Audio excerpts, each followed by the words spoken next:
Hai, balik lagi sama saya sendiri, Christopher Siolan. Oke, baik. Eh, Seperti yang saya ketahui, Bima Group itu sendiri merupakan brand retail yang telah berdiri dari 1953, yang dimana berawal dalam bentuk toko grosir di daerah Tanjung Pinang. Seiring berjalannya waktu, Bima Group itu sendiri mengalami perkembangan yang sangat signifikan, yang kini menjadi distributor merek atau brand premium dalam berbagai macam sektor seperti makanan, alkohol, dan non-alkohol, yang dimana secara produk yang dimiliki dari Bima Group itu sendiri bekerja sama dengan merek-merek global yang ternama seperti Guinness, Smirnoff, Pocasap Pro, Julie, dan ada pun brand lokal wine yang dibuat ataupun didistribusi di Indonesia itu sendiri. Selain itu, saya melihat bahwa Bima Group ini sendiri mengalami perkembangan pesat secara sektor bisnisnya, yang dimana saat ini sudah tersebar di 77 kota di Indonesia. Selain itu, saya melihat secara visi misi dari Bima Group itu sendiri untuk memperluas jangkauan bisnisnya mulai dari ekspor impor, manufaktur, distribusi, hingga retail makanan ataupun minuman yang premium di Indonesia. Saya melihat juga perusahaan ini memiliki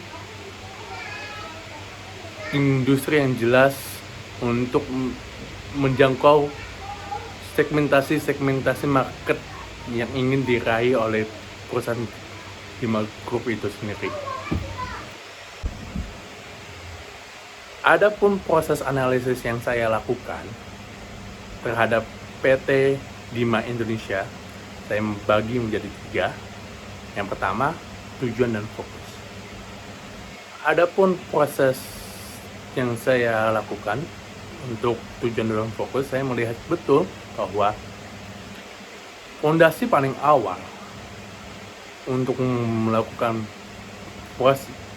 suatu bisnis atau menjalankan suatu prospek bisnis ialah melakukan market survey. Market survey yang dilakukan oleh Bima Group itu sendiri sangatlah mendalam, sehingga Bima Group itu sendiri mengetahui seperti apa preferensi konsumen dan pasar. Dari situ terbentuklah potensi pertumbuhan yang bisa dilakukan di Indonesia. Maka terciptalah makanan dan minuman yang premium yang bisa menjadi kebutuhan masyarakat ataupun konsumen di Indonesia itu sendiri. Selain itu, dalam tahapan ini saya melihat proses survei itu menjadi sangat penting untuk prospek bisnis bagi Bima Group itu sendiri, untuk mendukung strategi yang dilakukan oleh perusahaan.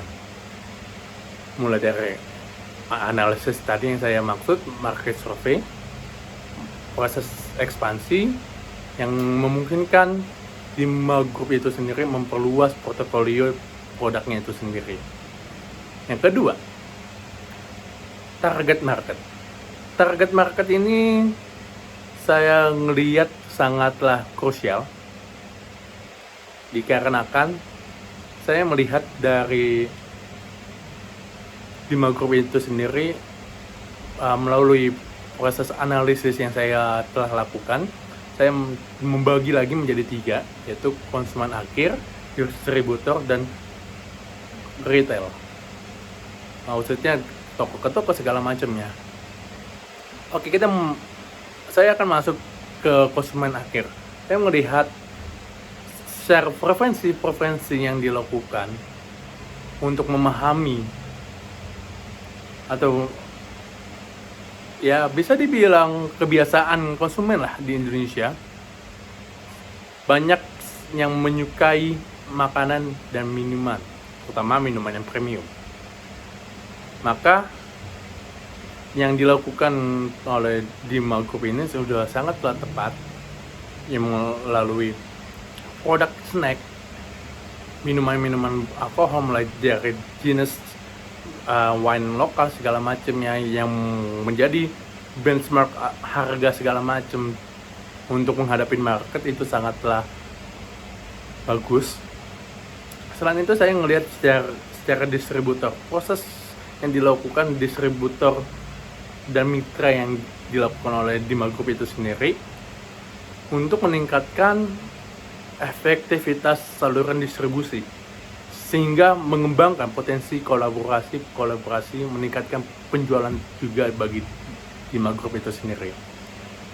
Yang terakhir, pada sasaran market itu sendiri saya melihat retail menjadi peran pada prospek bisnis itu sendiri di Dima Group, yang dimana retail untuk mendapatkan umpan balik atau feedback sehingga mengetahui seperti apa feedback yang didapatkan, entah positif atau negatif terhadap penjual produk dan tentunya permintaan market atau pasar di Indonesia itu seperti apa. Ketiga, saya merangkum ini menjadi analisis dan implementasi. Saya ngelihat segmentasi pasar sangat perlu dilakukan sehingga dapat diidentifikasi segmentasinya, yang dimana menjadi potensial produk yang bisa dilakukan atau inovasi produk yang bisa dilakukan bagi Dima Group itu sendiri melalui tadi yang seperti yang sudah ada dari makanan kayak snack segala macam, minuman alkohol kayak gin, Guinness, wine lokal dan lain sebagainya, produk-produk alkohol yang dimiliki oleh Dima Group itu sendiri. Selain itu saya ngeliat strategi pemasaran ini peran paling penting menurut saya, yang dimana proses membangun strategi marketing itu sangat diperlukan sehingga menjadi efektif untuk menjangkau peran pasar yang saat ini, yang dimana seperti kita sama-sama tahu Indonesia merupakan market yang sangat konsumtif sehingga tidak gampang untuk para pembisnis ataupun pelaku usaha untuk menggapai target marketnya itu sendiri. Dan terakhir, ekspansi distribusi. Ekspansi distribusi ini sangat perlu dilakukan. Mungkin terlihat sangat simpel, namun ini sangat krusial, yang dimana perlunya memapping secara area-area geografis yang memiliki potensi pertumbuhan, yang dimana saya melihat 77 kota di Indonesia yang dimiliki oleh Dima Group itu sendiri sangatlah tepat sehingga bisa reach out dari customer itu sendiri serta menaikkan penjualan. Mungkin segitu aja dari analisis yang saya lakukan terhadap PT Dima Indonesia atau Dima Group itu sendiri. Terima kasih.